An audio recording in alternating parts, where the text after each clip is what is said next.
Join UF Hall of Famer and 14-year NFL vet Shane Matthews every weekday as he brings you all you need to know about your Florida Gators, including news, analysis, and opinions with some of the biggest names in sports. Find us on Spotify, Apple Podcast, Google Podcast, or wherever you listen to your favorite podcasts, or watch us live at 8 a.m. on Facebook, YouTube, and Twitter.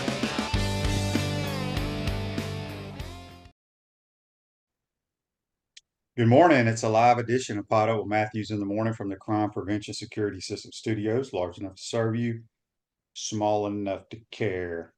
We're going to have Buddy Martin from the Buddy Martin Show, and then you guys will have me the rest of the time. I got a lot of text stuff. I couldn't get to everything. I probably won't get to it today either. If you missed it last night, Florida State goes 0-2. Not surprised at all. I know a lot of people on here want to give me grief about my predictions on the Gators, and rightfully so. I was wrong so far, but I was dead 100,000% on Florida State. Sure. They are what they are. They are not a good football team. And Jordan Travis made up for a lot of their issues last year. Tommy says Rhode Island Gator on YouTube, brought to you by Quality Plum. Look on the bright side. At least we didn't get penalized for having two players with the same numbers on the field at the same time. Very true. Special teams was great. Several teams that I watched this weekend had that penalty called on them for multiple duplicate numbers. Let's go to the Titan MR hotline, courtesy of Comfort Temp, and it's the one and the only Buddy Martin. You can listen to Buddy Monday through Thursday nights, 9 p.m. Eastern Standard Time on all your different platforms out there. Good morning, Buddy. How you doing? Good morning, Shane. How you like my basement, by the way? You didn't know I had a window, right? I'm here in rural Florida in Ocala. You know, I'm just one of those guys. Hey, it's been interesting. You were on the show last night and your show yesterday, and I'm sure today we'll be cooking because a lot of people have a lot of questions and they're all looking for answers. And I wish I could give them some. I don't have many, and you have more, but it's been crazy. And I got to say, you're right about it. You were right about FSU. You've been right about FSU. The question now, who's worse off, Florida or FSU? I don't know. I mean, time will tell. I did not think FSU would be a very good team this year. I still wasn't impressed with them last year, quite honestly, because Jordan Travis just made plays on his own for the most part. If you saw last night's game was a coaching clinic, buddy. You had Bill O'Brien, who has coached a long time in college, but majority in the National Football League, and Tim Lewis, who has all that Pittsburgh Steeler 34 defense stuff. Florida State had no answers. And you're talking about somebody out scheming you. Bill O'Brien made them look like idiots. The game was closer than it even should have been. What's that? Couldn't stop the quarterback on the run play. I mean, they ran three wheel routes, which we're going to talk about wheel routes in here in a minute.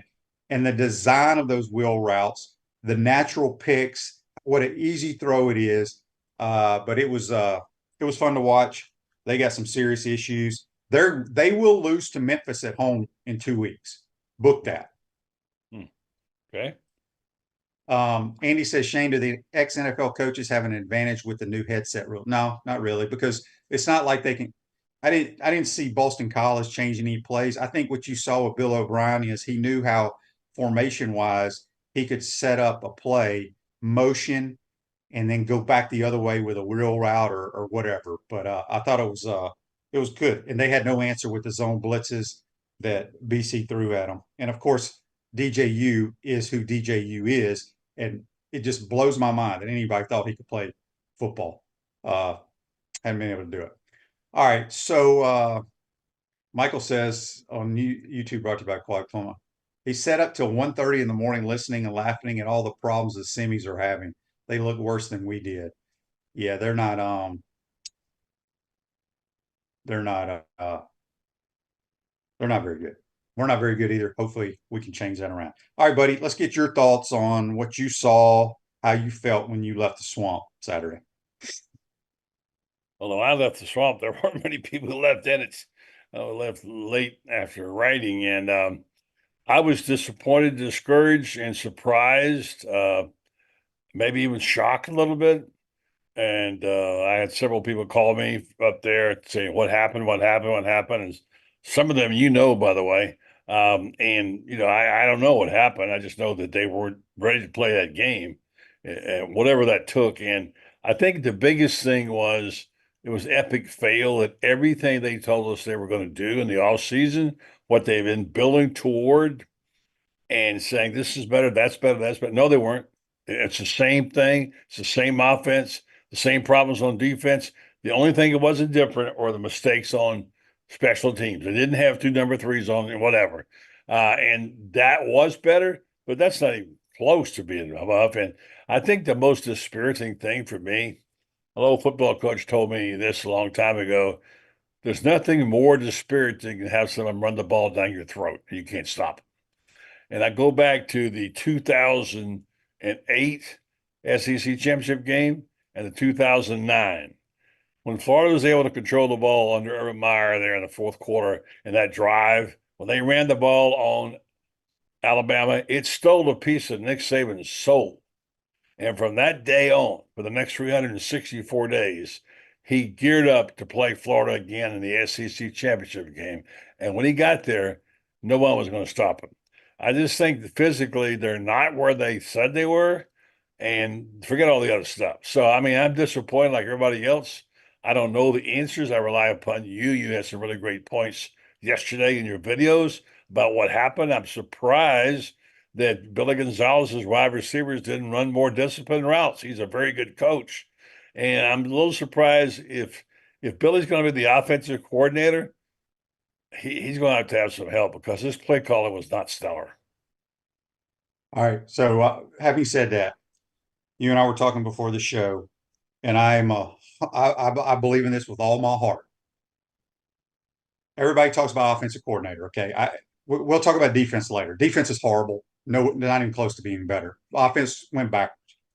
When it comes to play calling, there's 1,000, I don't know how many, however many offensive play callers there are across America. Not all, majority of them ain't very good, buddy, just because they have OC by their title. Whether the head coach, whether the offensive coordinator, you have, God blesses people with different things, right? Mm-hmm. Height, weight, speed, arm strength, a really smart brain. It ain't no different with play calling, okay? People have knacks of how to call plays. You can sit here and go to as many damn coaching conferences as you want, watch as much film as you want. It ain't going to make you a great play caller, okay? The NFL, the best league in the world, has some awful play callers, okay? But they got some of the best in the world. So what I'm trying to say is Billy is the play caller. Whether he's the head coach, the special team coach, it doesn't matter. He is who he is. And I thought he did a pretty good job calling plays last year. The other day, it was not a great, we all know that, okay? It wasn't. But my point to the story is some people are good play callers. Some people are awful play callers. And there's a very, very small amount of people that are phenomenal play callers. Okay. We had a phenomenal play caller when I was playing. There's no doubt about it. Okay. Kyle Shanahan, phenomenal play caller. Andy Reid, phenomenal play caller. I'd have to think of some other ones in college football. You know, Mike Bobo, he's a play caller for the #1 team in America. I don't think he's a very good play caller. So anyway, I'm rambling. About Lane Kiffin.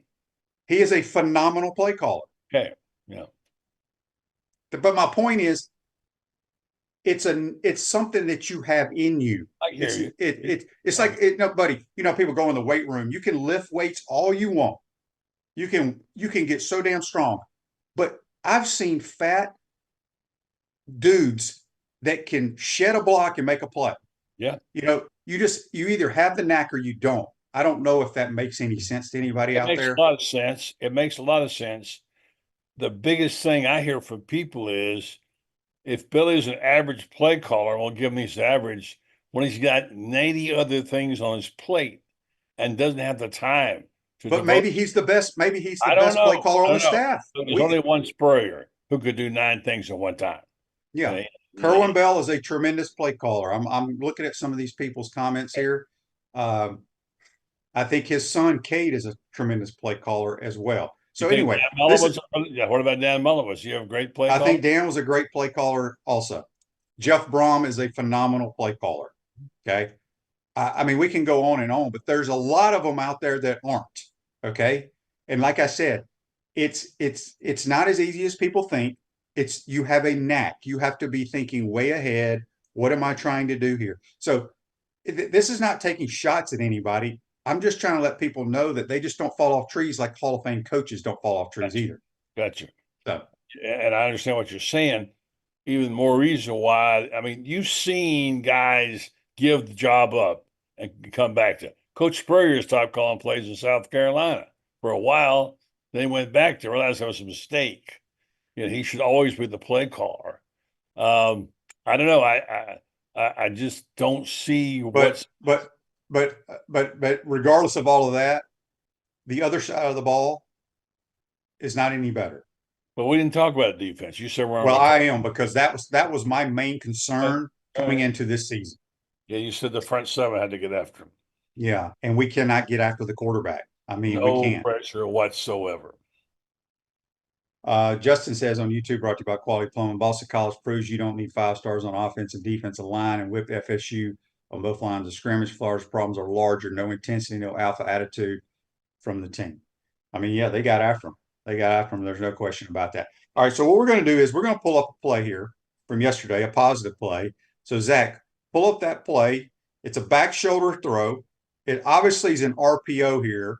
They got man coverage. We talked about man coverage. Attack the single guy. So the single guy's down here, Badger, right? All right. This is obviously an RPO because we have linemen downfield. It wasn't called. Should have been a penalty. But rewind, Zach. So if you watch the game, pause it right there, please, sir. If you watched it last night, this defense right here is the perfect defense to run wheel routes off of. So just imagine motioning the tight end from right to left, and then Badger running what I like to call, I don't know how I'm going to pronounce it on TV, but I'm on this show, but he runs a terrible slant. He just kind of is lazy, goes almost like a shallow cross, not a slant, natural pick, and then you have your back on the wheel route to the boundary, which you have to run wheel routes to the boundary so it happens fast, what Boston College ran last night. These are the kind of things you just take so much advantage of right here. Another great play here would be Badger running a shallow cross and all our receivers on the left. We used to call it dragster. All it is a pick play, and it turns into a 5-yard throw for an 80-yard gain. Right. So this is a good play here, attacking the man-to-man coverage, back shoulder throw. We're fortunate, though, it wasn't called back with men downfield because it's an RPO. So that's a good play. We had some good plays, had a lot of bad plays, but I'm never going to talk about run game on my show doing clips. But there's a lot of things you can do. Like another thing, rewind it one more time, Zach. This is how my mind thinks, buddy, because I love nothing better than scheming. So if you motion your tight end out towards Badger, you know what's going to happen to that receiver, the DB covering the receiver? He's going to soften. He's going to back up from press coverage because they're going to have to like in and out because they don't know who's going to release where. And that gives you a soft cushion to be able to throw a little 5-yard out route. Or now I have free access to run my slant. I'm getting the jam coverage off of me.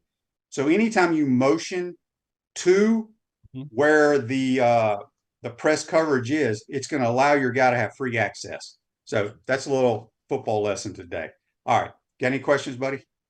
Yeah. I had to have a lot of questions. And I think I heard you say you can't have the wrong guys running posts and yes. And then the guys are out of position. Just like putting a tackle in a guard position, it's not the same when you run a go route or a drag route. They're different. Receivers run different routes. Well, they didn't seem to have the right ones in the right place, according to you. Well, it's not just this year. It's been the last few years. And again, I go to about 4 practices a year, probably. but I look at body types and what guys do well. You know, I think Marcus Burke and Aiden Mizell should be our deep route runners, Okay. as Trey Wilson. I think Right. Trey Wilson can do everything. Everything, yeah. But what I would love to see Trey Wilson do is they took their number 7, their all-time leading receiver now, put him in the slot. He just ran a little option route. He ran a little out, back underneath, broke. I mean, he just broke Asa Turner down. But Right. it's one-on-one. It's a 5-yard throw, easy throw for the quarterback, and it turns into a 60-yard gain. So football is not hard, but it's about mismatches. How can I find the weakness of the defense? Mhm. The 85 Bears, buddy, would you say most people think they're the greatest defense of all time? Probably. Okay. They had a weakness on every play. Mhm. What I mean by a weakness is your formations as an offense, you dictate what you're going to get from the defense. They can only line up so many different ways. So that's why it's good to line up in your first 10 to 12 plays in a game, line up in 4 or 5 different formations and figure out, okay, this is what we saw on tape when the other teams lined up in this formation. Okay. We're assuming they're going to line up like this against us. Right. So we need to put those formations in early in the game to see if the tendencies are the same as what we've done on film study. All right. So now you're making mental notes, or you probably got some GAs up there writing down, okay, on first down, in this formation, they lined up like this. Then you look at it and say, okay, this is the tendencies. 99% of the time they're going to line up in this against that formation. Now I know how to freaking attack it. Mhm. So Yeah, there's certain things like Tampa too, always gives you the middle. There's certain formations that give you. Talk about the one high versus two. How ones you run, ones you pass. When you see that as those safeties, what does that tell you? well, safeties always tell you what the coverage is going to be. You know, they like to disguise. Some teams disguise, some teams don't. But they may line up in split safeties, which is too high.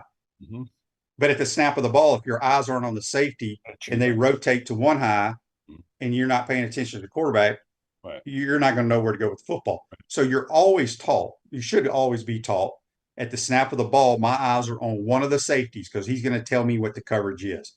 So you should have one high beaters on one side of the field or some type of combination, and then you should have 2 high beaters.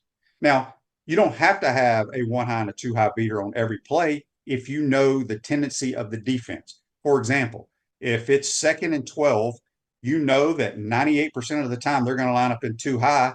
You just have a 2 high beater for your quarterback to read. So, and then the box check is all about run game. If they have too many dudes, but how hard is this? If they got more dudes than we can block, we cannot run the football. Mm-hmm. That's +1. Yeah. Yeah. That's how Urban ran his whole offense. Correct. So that's it. I mean, I love talking X's and O's. I love the passing game. I love to tell you where the weaknesses are in every coverage. But we don't have time to do it on But here. Shane, you have to execute it too. You have to be able to execute it right. That's true. But my point is, do you always have the right play call? No. So if it's not open, dump it to your back and let's go to the next play. Okay. That's how we were taught. Yeah. If it's not there, we're going to check it down at our back. It may be 3 yards, it may be 6 yards, or it may be incomplete. We throw it out of bounds. But we're coming back to the next play. And then if you do have the right play on, yes, you have to block them up. Your quarterback has to make a good, accurate throw, and you got to run good routes. For example, the plays I showed yesterday on the 2 deep post shots, excellent calls by Billy Napier. You couldn't have called a better play. Graham made a bad throw. Badger ran a bad route. So bad execution. Yeah. Shane, of all the things, let me ask you that you saw yesterday, what was the most discouraging, or Saturday? You talking about in the Gator game? Yeah. Well, I think everybody saw the difference in the line of scrimmages, but I really thought we'd be better on defense. Well, I mean, I hear what you're saying, but when you talk about the physicality of your team and you talk about losing 500 pounds of fat and gaining 500 pounds of muscle, and you sort of flaunt it, and you go out there and you get kicked around and you can't stop anybody and out physical, it's not just an unfortunate happening. It's an epic fail of what you put out there and said you were going to do, and you cannot do what you said you were going to do. I think the biggest disturbance, and by the way, I'm not one of these guys who says fire Billy tomorrow. He may have to go eventually if he doesn't win. It won't be our decision. He'll just get it will happen. But the bottom line is that you you can't say this is what I do and what we're doing. You can't have your evaluations be wrong. And it looks like some evaluations were wrong. You know, you hear about offensive line, but they had one guy who graded 0 on the offensive line. You know, I don't know. I mean, I'm just saying. If I said to you, Shane, my team this year is not going to be great on defense, we're going to light it up and go out and score points, and I go out there, we scored 13 points, then that's not, apparently I had a misevaluation someplace. So how do you stop from making those wrong judgments based on what you think? Because what you thought was not what happened. Well, if you don't score a bunch of points, doesn't mean you're not a good football team. I mean, there were times when, whether it was Urban's team or Coach's team, or you can look at, some of the best teams in America, they have a bad day, things don't go right. Sometimes you got to tip your hat to the other team. Yeah, I think Miami's head and shoulders better than we are. You say it's your cornerstone of what your team's about. You better produce it. You can't just say this is. Yes and no, buddy. But going into last week, going into the August 31st games, there's 300 and something teams, I think, in America. I think every one of them told their fan base, we've had a great offseason. We got bigger, stronger, and faster, and we expect to have a good year. I don't think there's one coach in America that said we have zero chance walking into this ballpark. I get you. I hear what you're saying, but yeah. So I had let's just see how it plays out the next couple of weeks. Okay, I'm willing to do that. I mean, again, Miami may be a national championship caliber team that just beat the hell out of us, and we're better than we think we are. We're still not great, but we may be better. I may be president too, Shane. Anyway, that's another story. I want to ask you a question about the quarterback situation. Do I have time, or do you have to take a break? No, you're fine. This is a sort of a backwards way of looking at it. And I know people don't want to admit this, but could it be sort of fortuitous? And I don't wish the young man any bad luck that Graham Mertz got hurt, because right now you got a guy who is a very promising quarterback who's going to be forced into duty, and he wouldn't have got this opportunity had it not. And now we're going to see, with all the weight on his shoulders, how good can he be? Can he beat Samford? What are they, 14-point favorites? What can he, and what are you going to? Are we only 14-point favorites against Samford? I don't know. Samford lost to West Georgia, buddy. I don't know what their line is. Somebody tell. I looked it up, and what I saw was 14. There's probably not a line on it. Yeah. Anyway, so whatever they are, the point is that I think Lagway is going to get a chance. He's going to make some mistakes, but on-the-job training is part of it. Shane, you know that. And so if you've got a situation that you don't have to deal with it because you have to play him. And so now, and Birch comes back, and then whatever. I don't know. I really like this young man. I'm not saying he's the savior of the season, but really in a sort of a odd way, it's a good thing for Florida to have to put him in the game and play with live fire, you know? Yeah, Megan says Shane went from Miami ain't that good to they may be national championship. I'm using that. I've just said that phrase. Yeah. I still think they have a lot of issues. Look, DJ's going to get an opportunity. Look, I hope DJ tears it up. But I just try to tell people, and it's the quarterback position because it's the most important position in all of sports. Okay. This team has so many problems, way more problems than the quarterback. Okay. I don't care if it's Graham. I don't care if it's Buddy Martin. I don't care if it's DJ. I don't care if it's, I don't even know who our other backups are. There's bigger issues than the quarterback. Okay. Everybody loves the quarterback. I get it. And everybody loves it when DJ takes off scrambling. He's a good runner. He made some good runs the other day. Okay. But just, it's good he's going to be playing against Samford. Okay. And I'm glad he got some playing time the other day. But again, we're going to sit here and talk about the same issues even after we beat Samford with DJ at quarterback. That's my point. Well, I think we're talking future here. I don't wish Graham Mertz any, but he deserves a chance. Well, I'm tired of talking about the damn future. We've been talking about the future for like 4 I know. years. Well, Yeah, the future is we do. got to win games But what do you got now. to do? How do you do that? How do you do that? You got to go outscore the other team. You got to play defense. You got to get after the quarterback. You got to tackle. You got to block somebody. Mm-hmm. We got to complete passes. Okay. I mean, it's simple. I mean, it just I don't know what to say. I'm just saying that I'm talking about the future. I think has worn off. I mean, we've been talking about the future. It seems like forever. The last 3 or 4 years, you have to win now, now, now. We got people here wanting to hire Bill O'Brien now. They asked me, do I think Bill O'Brien would be a good fit here? Bill O'Brien is not running his offense that he wants to run at BC. He has his quarterback that's a little runner, pretty good little player, and they're doing a lot of run game, but he likes to throw the football. He runs a pro style offense, and they just out schemed and out coached Florida State, because I would think Florida State had better talent, but who knows if they do or not. Daryl says on the Titan MR text line, Shane, my son and I are going to Luke Combs tonight. How about you? Well, I didn't even know I didn't know Luke Combs. Where's that at? In Jacksonville? I wish I could be going. I didn't know he was in there.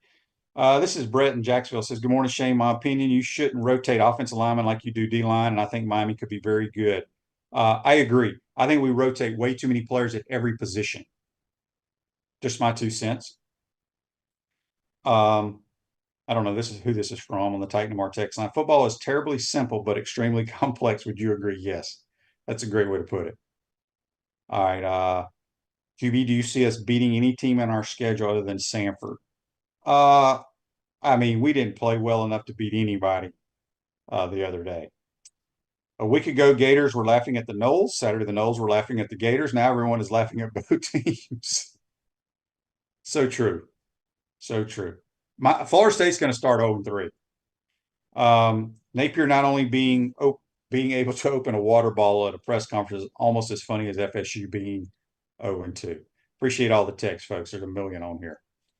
All right, what were you asking, buddy? I can't even remember. I lost track. Well, I mean, we're talking, look, it's going to get down to eventually, and I hate this, names of people that you like to see come in here. It's what it's going to be. As they lose more games, and they are going to lose more games, the pressure's going to be up. The darling of them all is Lane Kiffin. Think about it, folks. You can't pay Billy $26 million to go away and then hire Lane Kiffin. Oh, yeah, they can. Well, I know, but Shane, you're going to be $50 zillion in the hole. They don't care. They don't care. Yeah, well, we don't have a lot of money, but they will come up with it. Okay, I'm just saying. If that were to happen. Silverback Concrete builds firm foundations for generations. You stand on it. We stand by it. We got Buddy Martin. You can listen to Buddy on the Buddy Martin Show, Monday through Fridays. He's on the Titan MR hotline, courtesy of Comfort Temp. Joseph says on Facebook Live, brought to you by Mel Law. With Napier's offense, we need a QB who can play backyard football, because the offense that's going to be called just ain't it. That is a good point. Because a lot of DJ's plays the other day were just backyard, run around, make people miss. And that's how he's going to play, probably, I would assume. Good at that. He's really good. He's a really good runner. Really good runner. Barone71 on YouTube, brought to you by Quality Plum, says, pay Billy and give Kerwin a shot as a head coach if money is an issue. Probably not going to happen. No, it's not. Who are the hot names? What hot names? We're already firing coaches on this show now, buddy. I know. I said who are the hot names. I didn't say there's one, and there's one, and that's it. Yeah, I'm just telling you. You don't buy like Jed Fish or Lance or Brent. No, I know Jed. It will not happen. Yeah. So the point is, I hate this part of it, but it's the reality of what we do. Everybody wants to talk about who's the next coach, and then they get fired. Know what we do? Who's the next coach? And I don't know when this craziness is going to stop. Someone asked me this morning, a guy from Denver, the early 5 o'clock this morning, did you like Dan Mullen? Yes, I did. Do you think they fired him too soon? And I thought about that. Well, yeah, but it seemed to me that Dan kind of quit. And I also remember he had his show calls, the NCAA situation that we didn't even know about. And it seemed like after he put all his eggs in the basket against Alabama and lost, he wasn't coaching the same way, in my opinion. So I think he mailed it in and it cost him his job. That's All my right, buddy, we got questions for you here. It's a question talking about, well, Kevin on the Titan More text line says he'd hire Urban as the AD and let him make the decision on Billy. And then there's a question on here for you saying, buddy, I heard Urban wants back to be the coach. That ain't gonna happen. I've never heard that. I've talked to him 50 times. Not once has he said anything about that being remotely interested in coaching anywhere. Now, I will say this, people change their minds. I don't see why it would be a better life for Urban. He doesn't need the stress. He knows, he said as stuff online, like, it's okay to be mediocre. Some places you cannot be. If you don't want to win the national championship, don't waste your time trying to coach at Florida. Yeah. Nathaniel on YouTube, brought to you by Quality Plum, says Lane isn't strong enough for the job. I don't know what that means. Why not? I don't know why not. Buddy, out of all the coaches, and like I said, we're just talking right now. Out of all the coaches in college football today, would you agree or disagree with this? That there's the closest person to Steve Spurrier from the way he coaches and then the shots he takes in the media or whatever is Lane, right? Would you agree? Without a doubt. Yeah. I'm sure he modeled himself after the HBC. I'm sure he did. Yeah. He tried to talk smack like when he's coaching at Tennessee. It didn't come out the same. Yeah, no, there's only one Spurrier. I do think that. And I know Kiffin would be a very good choice. I just don't see that happening. You think Ole Miss is going to let him go? No, wherever he goes, buddy, it will be the highest paid contract in my opinion. They might pay him $20 million to stay at Ole Miss. They could. Large Fry on YouTube, brought to you by Quality Plum, says, why wouldn't Jed Fish come here? I don't think they would even consider Jed. I'm not a Jed Fish guy for whatever. I love Jed, but Jed, if you look at Jed's track record, Jed has coached. I bet Jed has moved 25 times in his coaching career, minimum. I bet it's more than that. He's been fired a bunch, gotten a lot of good jobs, stayed there, left. I love Jed, but I think he's at a good spot for him. Shane, let me ask you a question about something that's bothering a lot of people. And I don't want to make this sound like that this is me, because I don't take it quite the same way. There were a lot, and we talked about this a lot on our show last night, where we had record numbers of listeners and viewers, just like you have. And the question is, how bad a mistake did Billy make by throwing that line out there about some guy in rural Florida in a basement? It insulted a lot of people, a lot of Gator fans, and a lot of people who, hey, look, maybe I'm one of those guys he was talking about. I'd like to say, I sometimes wonder why I bother going up to Gainesville, because it's not hardly worth your time. You never get to talk to coaches, except in a massive press conference. You get very little information that you can't get sitting there in front of your TV. And I'm thinking, why do I do that? Well, I do it because I'm supposed to. But the question is, how about that guy in the basement who's out there grinding, talking to fans, and answering questions or trying to that he won't answer? So that was a very bad tactical move on his part. It will come back to bite him in the butt. All right, Natasha's question on Facebook Live says, could we keep Napier but hire a supervisor, so essentially demote him and we don't have the immediate payout due in 30 days, but then we can hire someone new to coach? I'm not saying I'm on the fire Napier train yet, but just wondering if that's an option. I have no idea about any of that, quite honestly. I don't look into it. Matt says on Facebook Live, can Sully coach football too? Oh man. Yeah, it's Bobby wants to know what happened to the Gator standard. Money has blinded the top people running our program. That's true. That's true. Well, it's interesting talking about money.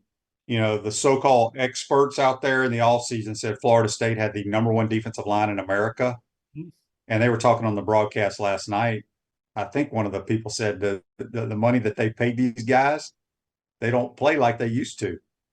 I mean, they're getting mauled on the D line. maybe that's who we need to play this week so we can get some push possibly. Tyler on YouTube, brought to you by Quality Plum, says, Shane, who would your top 3 coaches be if we move on from Billy? Good question. Huh. That is a good question. I hadn't really thought about it. Let's see. Not Lincoln Riley, all the usual stuff. Not all those, not those people. Lincoln Riley. I like Lincoln Yeah, Riley. you know Riley. Riley's No, buddy, listen. I think there's one, and there's only one that the people who are making these decisions is going after, and they're going to do everything they possibly can. I mean, obviously, I would love Kerwin to get an opportunity. And I think he would be a tremendous. Here's the thing: is I feel like I know football. I don't know it all, but I know offensive football, and I've been around a lot of coaches. And Kerwin is he's as close to Coach Spurrier of any of them. I do like Jeff Brom a lot too. So any of those I'm good with, but I think it's Lane. Lane is the number one guy for everybody. I know there's some big shots in the president's box. A conversation that came down. They were talking about this. I had a guy who was there, and one of the big shots turned to the other one and said, "Are you going to call Lane, or am I going to call him?" Well, I don't know if any of them actually called Lane. They probably called Jimmy Sexton, who might be the smartest man in America.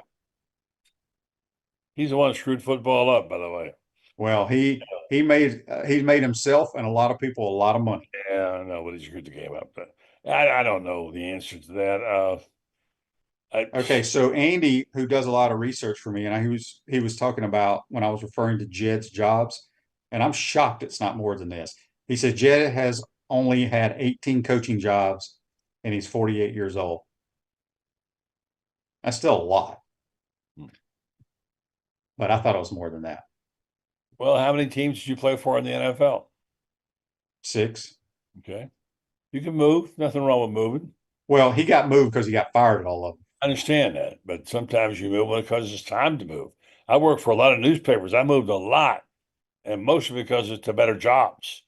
But sometimes you move when you know you can't get the job done there. Here's the thing about Billy. If you really analyze it, forget about any of your emotions.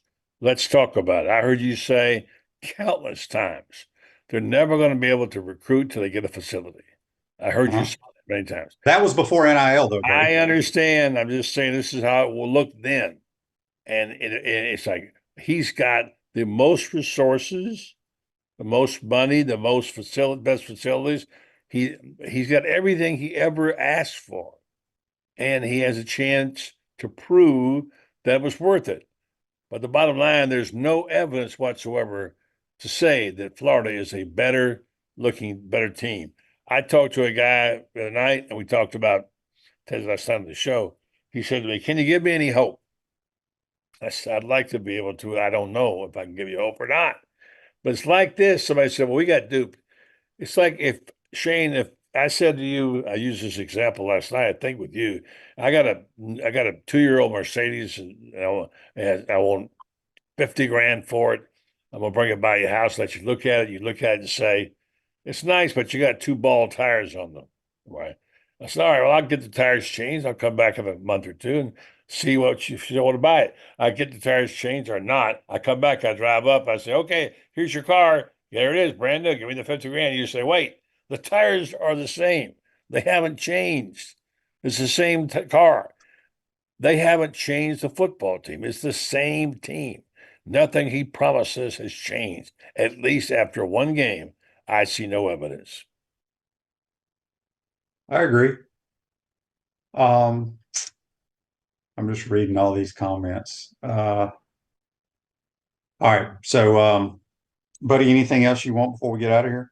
No, that's it. Tonight, my man Lauren's going to kind of host for me, and we'll see what they can do against Sanford coming up. It's my brother's alma mater, by the way, Bill Martin, and we'll see what happens. I'm hopeful. I hope for Gator fans. Here's the thing, Shane. The biggest challenge now is, can he hold his team together? That's the biggest challenge. Yeah. Army Sniper says on YouTube, brought to you by Quality Plumbing, Kiffin would sell tickets and put up points. He also would have the resources to hire a dynamic defensive coordinator. It's him or Kerwin. That's what Army Sniper thinks. I would love for Kerwin to get up. Somebody asked on here, would Kerwin not want to come? No, Kerwin would.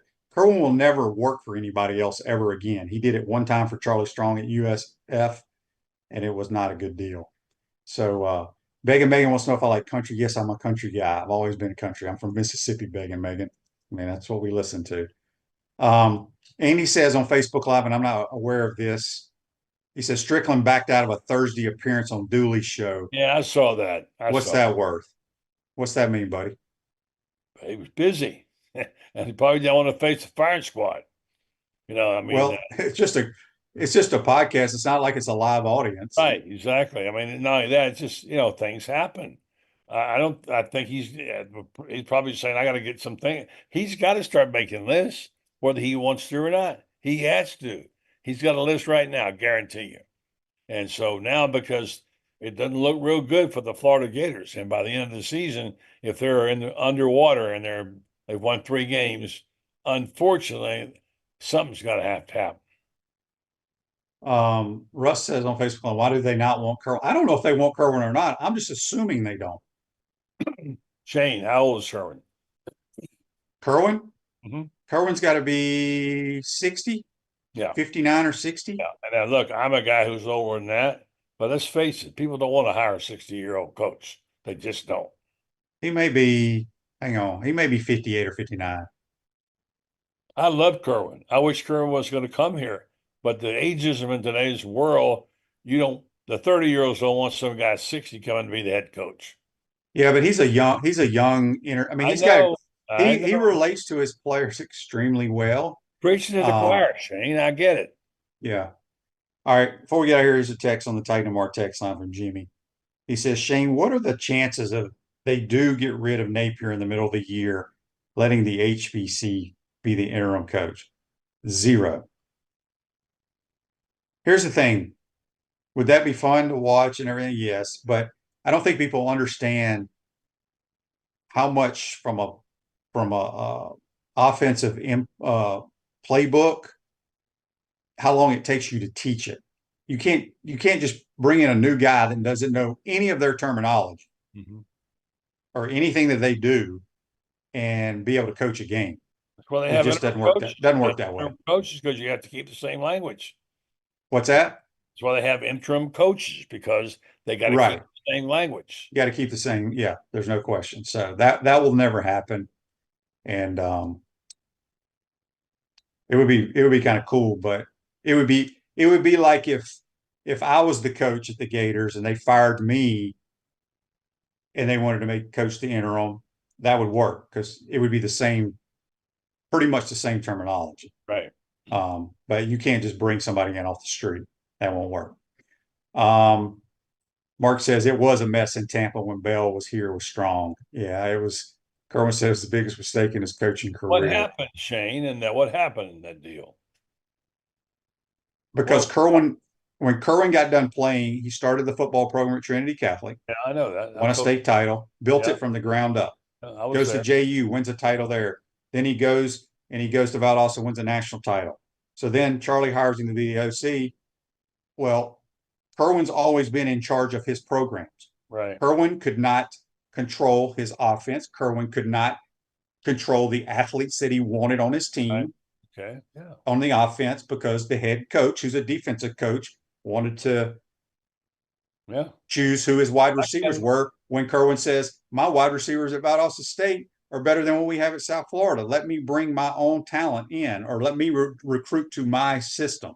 Yep. So it was bad. I mean, Charlie was a great defensive coordinator. Charlie was not a great head coach.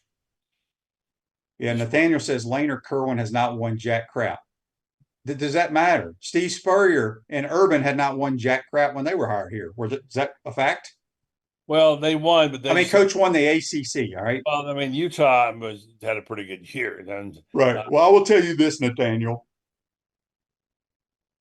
I know Kerwin personally. You would watch a Steve Spurrier offense put up a ton of points. Lane runs a different type of offense. They would put up a ton of points. Those are facts.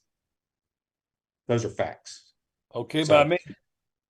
Yeah, but we'll see what happens. We still got a lot of football to be played. I have to make you the play caller, Shane. I don't know. No, like I said, no, I have zero.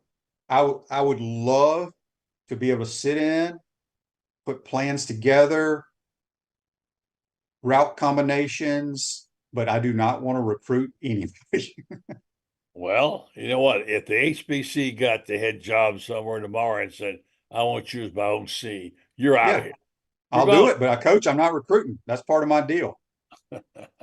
Kerwin tried to hire me the last 3 or 4 years. I'm like, Kerwin, I'm not recruiting. Yeah. He's like, you don't really have to. I'm like, no, I'm not going. Why don't you want to recruit? Buddy, would you want to have to deal with this I didn't nonsense say going me. on? Why don't no, but that's part of the job. Well, it is, but it is like if you're an up and comer and you want to get into coaching, yes. But I'm 54. I don't want to deal with that nonsense. I I don't want understand. to sit here and try to sugarcoat this crap for this kid to try to get him to come to my school and then stay up late at night making phone calls and losing sleep if he decides to go to another school. That's not fun to me. I'd rather go play golf. You like to coach the NFL then? Yeah, that But would be fun. But it's still a long, long year. You don't yeah. get a lot of free time as a coach, buddy. I know that I had conversations with Urban about this, quite a few, and we talk about it.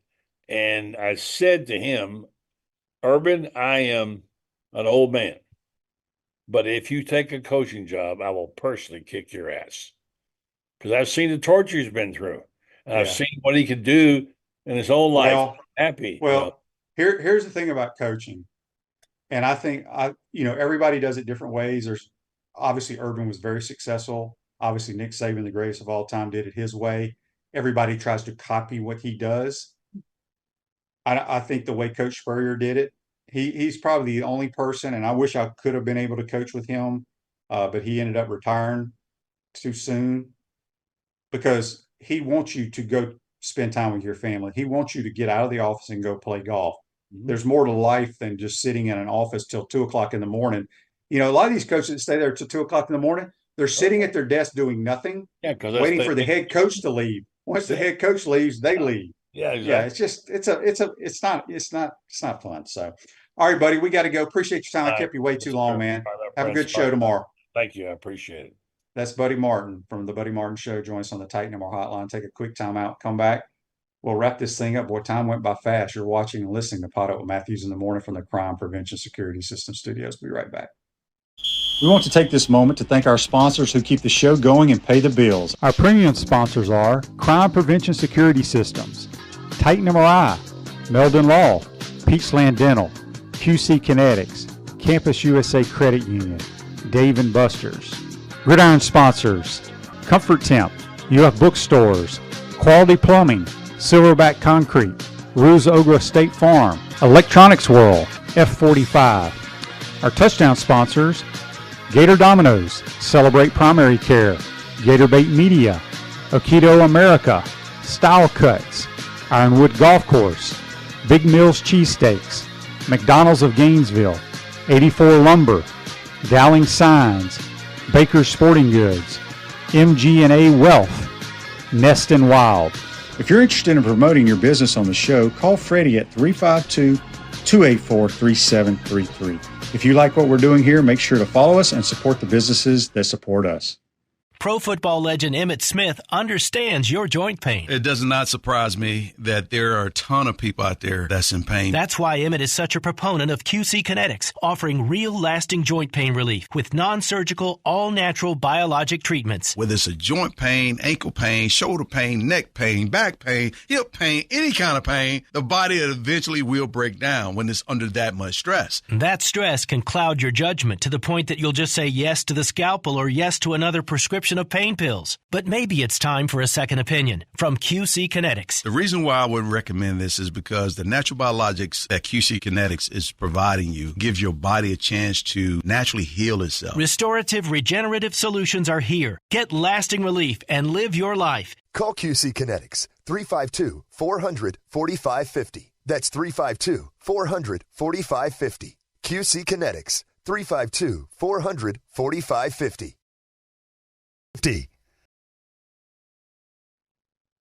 Welcome back to the Crime Prevention Security System Studios, large enough to serve you, small enough to care. Discover the ultimate Cuban culinary experience at Miapa Latin Cafe.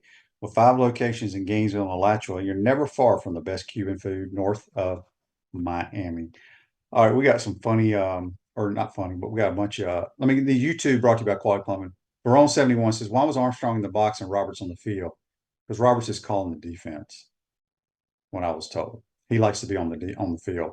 Manuel says, Kerwin's a winner and knows how to build programs into winning championships. His FCS team almost beat the NC State team last week. Bring him here and we'll start winning. I totally agree with that, but I don't think it'll happen. Rod says on YouTube, brought to you by Quad Plumbing, Shane, does Dr. Fox have the authority to fire Napier as the interim? I would think so. I don't know. I don't know how any of that works. So I don't think Dr. Fox cares too much about football. Personally, I don't know him, but anyway, this text on the Titan Number text line. This is from somebody in the 252. Shane, listen to you on Saturday. Shane, talk about non-traditional screen passes. Would you consider USC screens the other night traditional? I'm not sure what you're referring to here. I love what Lincoln Riley does offensively. He's got he's got some of the air raid principles, but he's got a really good run game. They run the hell out of the counter play. And then he's got a lot of play action off of it. But they got good spacing, throwing on time, all that good stuff. Barone says Dr. Fox was chuckling it up with Napier after the game. There's video of it. Yeah, I don't know anything about that. So Electronics World, integration and design specialist for smart home automation and entertainment. Affordable local installation, service, and support. Electronicsworld.net. Go check them out, folks. All right. So tomorrow we're going to have JC. And I forgot, I think Edgar Thompson's on tomorrow. So we'll get his thoughts. I think it's tomorrow. Maybe it's Friday. We'll do our Peachland Dental picks for the Thursday night game. I don't think there's a college Thursday night, but we start NFL this Thursday night. I think it's the Chiefs and the Ravens. And then there's a Friday night NFL game for some reason. I don't know why. I'm not quite sure why they keep doing these games overseas or what have you. Yes, things are funny to me. Your comments. Let's see what else is going on in the sports world. We got to get ready for the Sanford Bulldogs. I don't know a whole lot about Sanford. They've been good in the past, but they lost to West Georgia, and I'm not even sure what level West Georgia is. So we'll see. They're in the same conference as Kerwin's, Western Carolina Catamounts. That's the Southern Conference, kind of the SEC of FCS football. But we all know what happened here a few years ago. They scored a ton on us, right? 50-something. But we found a way to win. All right, so that's going to do it. I'm exhausted. I don't know what's going to happen. I just know that, as many of y'all pointed out, I'm a terrible predictor. I agree on some things. I was wrong up to the Miami game. We'll see how it goes the rest of the year on the Gators. But I will pat myself on the back about the semis. Well, that's a bad football team. Horrible quarterback play. I still can't figure out how they decided to give him all that money to come be their guy. I think they lose to Memphis at home in 2 weeks. They get a bye week, which they probably need. So time will tell. Hope you enjoyed today's program. Be safe out there, folks. And I wanted to mention this too. It's a good prayers out to Ricky Pearsall. What a scary moment. I know we all saw it, but then I saw some clips on the news talking where the female officer that found him. Gosh, Ricky, I didn't realize he was shot in the chest, and I guess the bullet exited through the back. So that he's very fortunate, and he'll make a full recovery. Looking forward to seeing him play in the National Football League. Have a great day, folks. Take care.